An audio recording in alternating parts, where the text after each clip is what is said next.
Welcome back, everyone. Eating disorders can seriously impact health, and Shannon Ricks from Modern Eve is here to share the 9 truths about eating disorders. Welcome, Shannon. Thank you. Happy to be here. Okay, let's jump right in.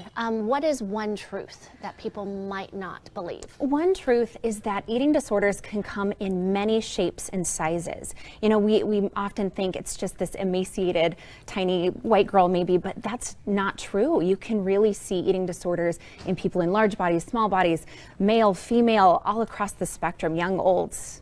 And why did you decide to open Modern Eve? What prompted you to do that? So there are some great eating disorder resources in other counties in Utah, but I was seeing a real lack in Salt Lake County of people who really specialized in this. So I saw a need and was really passionate about the work, so stepped in to create my business a couple years ago. Okay, Shannon, jumping into number 2, you say families are not to blame. Right.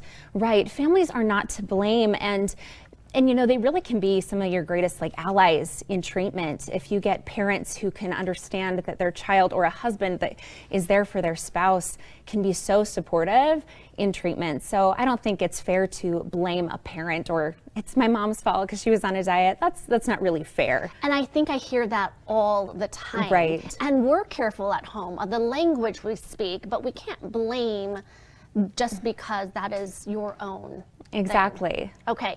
I mean, it can help though too of being healthier in your vocabulary. I agree. Okay. Truth number 3: an eating disorder diagnosis is a health crisis that disrupts functioning in many areas of your life. Absolutely. Which is the difference between simply disordered eating, which, you know, maybe get really fixed on a diet. An eating disorder is going to really tank your mental health and have physical consequences and impact your relationships and your ability to work. That's really when you know, okay, this is not just disordered eating anymore. This is an eating disorder. Well, it affects so much of your life, every part of it, in fact. It totally right? can. Because when you need food, it is fuel for your brain and how to function and your mental health. So I can see how that impacts everything. Okay. Totally. Truth number 4: eating disorders are not choices, but serious biological influences. Right. They're not choices. They're things that are maladaptive coping mechanisms. They're not done for attention. No one would choose to have this debilitating mental illness, right? So I think that is totally a myth that, oh, they're doing it for attention. No.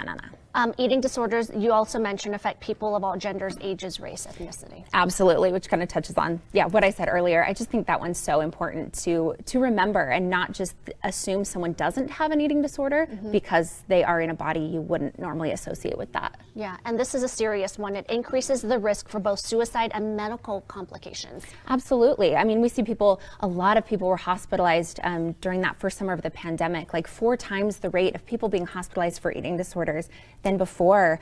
It's can be so devastating, and I think is one of the most deadly mental illnesses there is. Right, and then genes and environment can play a factor? Yes. So we often say that genes load the gun and environment pulls the trigger. So you kind of need to have both. We can't just blame one or the other.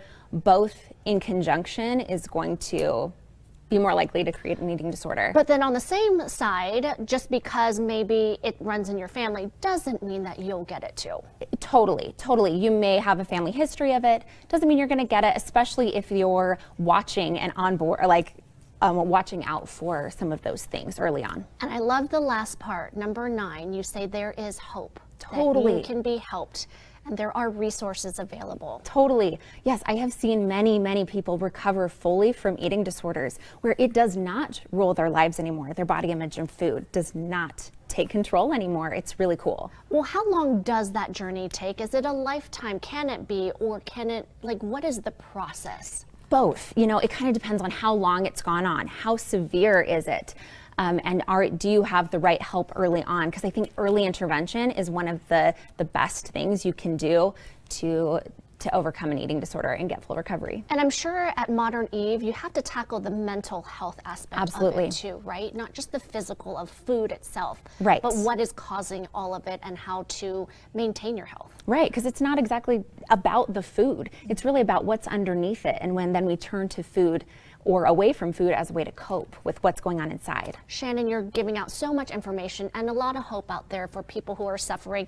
Where can they find more information? Yeah, moderneve.org is our website, and we have therapists and dietary services that, all can offer hope and direction during a hard time. All right, thank you so much, Shannon. All right, Dina, over to you.